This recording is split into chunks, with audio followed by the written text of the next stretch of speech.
Fratello right here. Two-time NBA All-Star Caron Butler is with us tonight.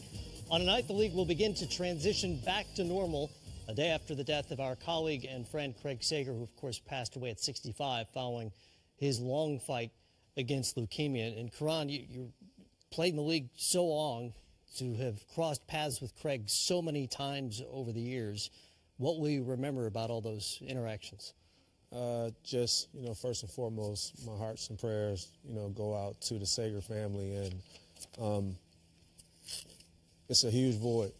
I don't think that can ever be filled. And he was truly one of a kind. And, one of the things that I was just really happy about and pleased about as a fan of the game was he was able to see how much we loved him and how much we cared about him. And they always got this saying that people never get to smell the flowers while they're still here. But he was able to see that and experience that. So, blessings and prayers out to the family. That is one silver lining, that he was able to experience the affection that thousands of people and millions who watch the NBA had for him and what he meant to the league. You knew Craig Sager for decades, not only as a broadcaster, but as a head coach. I did. I was very fortunate to be involved and associated with him in so many different ways, Matt. Not only through the fact that I was a basketball coach and he was a guy covering games, but we worked together when Ted Turner decided that he wanted to have goodwill games. And then, ironically, I wound up doing the Olympic Games with Marv Albert and Segs over there, covering the Olympics. And then he got involved in a venture with Doc Rivers and Randy Whitman called Jocks and Jills, which was a sports bar, eatery that we had a place ourselves called Frankie's, and Craig kept coming by saying, we want to buy Frankie's out. We want to buy Frankie's out. So eventually we sold out to Jocks and Jills. And I just remember that on game day, he'd love to take his runs. He'd do his homework, his preparation. He'd do a great job on the game. And when the game was done, he'd have his beer in his hand. And yep. He was just a terrific person. Still one of a kind. I just think of him as fearless. That goes to the way he dressed, obviously. I think he did that with a wink to remind us that these are sports, these are games, and they're supposed to be fun. But think back to that image of him following around Hank Aaron after he hit home run number 715. Craig was 22 years old when that happened. Somehow he made his way onto the field and was asking Hank Aaron questions before he touched home plate. That is fearlessness. That's aggressiveness, the kind that defined his career.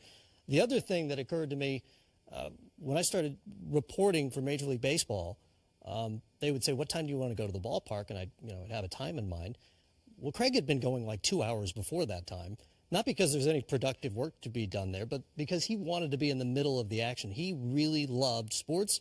He loved the arena. He loved the people who populated those arenas, the athletes, the coaches, the security folks, everybody along the way. He just wanted to be where the action was, and did that as long as he possibly could. Just a one-of-a-kind figure in this industry, and he'll be missed for a very, very long time. More reactions from around the NBA over the last 24 hours or so. It got me a little bit.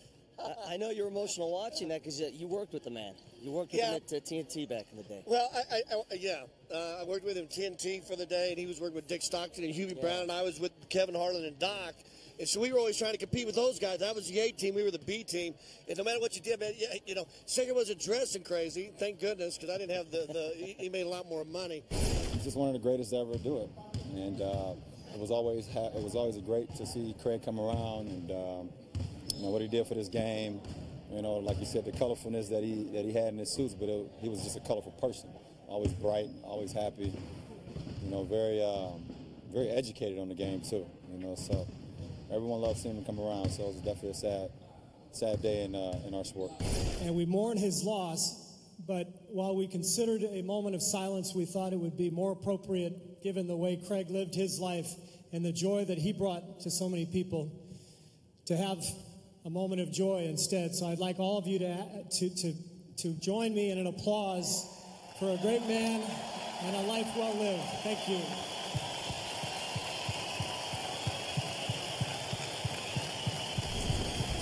Really well done by Steve Kerr and the Warriors last night. And someone has lived a notable life when the president weighs in on his passing.